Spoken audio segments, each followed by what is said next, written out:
ഭോപ്പാലിൽ ഗാർഡിനെ കഴുത്തറുത്തു കൊന്ന് 8 ഭീകരർ ജയിൽ ചാടി. നിരോധിത സംഘടനയായ സിമി പ്രവർത്തകരാണ് സെൻട്രൽ ജയിലിൽ നിന്നും രക്ഷപ്പെട്ടത്. സ്റ്റീൽ പ്ലേറ്റും ഗ്ലാസും ഉപയോഗിച്ച് ഗാർഡിനെ കഴുത്തറുത്ത് കൊലപ്പെടുത്തിയ ശേഷമാണ് ഇവർ രക്ഷപ്പെട്ടത്. കേരളത്തെ വളർച്ചാ ബാധിത പ്രദേശമായി പ്രഖ്യാപിച്ചു. റവന്യൂ മന്ത്രിയാണ് നിയമസഭയിൽ പ്രഖ്യാപനം നടത്തിയത്.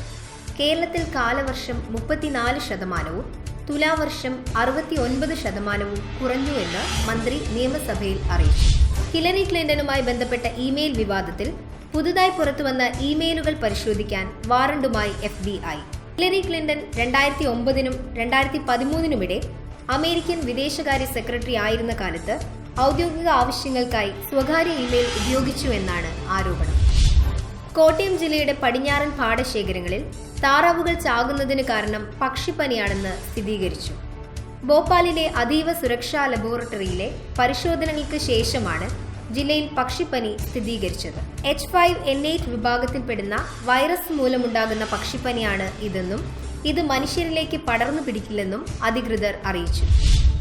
അനധികൃത സ്വത്ത് സമ്പാദന കേസിൽ അഡീഷണൽ ചീഫ് സെക്രട്ടറി ടോം ജോസിനെതിരായ അന്വേഷണ report vigilance director Jacob Thomas ഇന്ന് ആഭ്യന്തര സെക്രട്ടറിക്ക് കൈമാറും.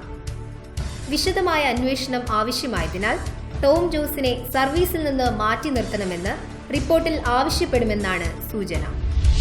അഴിമതിക്കാരോട് മൃദു സമീപനമുണ്ടാകില്ലെന്ന് മുഖ്യമന്ത്രി പിണറായി വിജയൻ. സർക്കാർ ശക്തമായ അഴിമതി നിർമ്മാർജ്ജന പ്രവർത്തനം തുടങ്ങിയെന്നും ഗുണ്ടാ സംഘങ്ങളെ സംരക്ഷിക്കുന്നവരോട് പൊറുക്കുകയില്ലെന്നും അദ്ദേഹം പറഞ്ഞു. ഇന്ത്യൻ സൂപ്പർ ലീഗിൽ FC ഗോവയ്ക്കെതിരെ ഡൽഹി ഡൈനാമോസിന് ജയം. 2 ഗോളുകൾക്കാണ് ഡൽഹിയുടെ ജയം. 72 മിനിറ്റിൽ മാർസോലിഞ്ഞോയും 76 മിനിറ്റിൽ റിച്ചാർഡ് ഗാഡ്സെയുമാണ് ഡൽഹിക്കായി ഗോൾ നേടിയത്.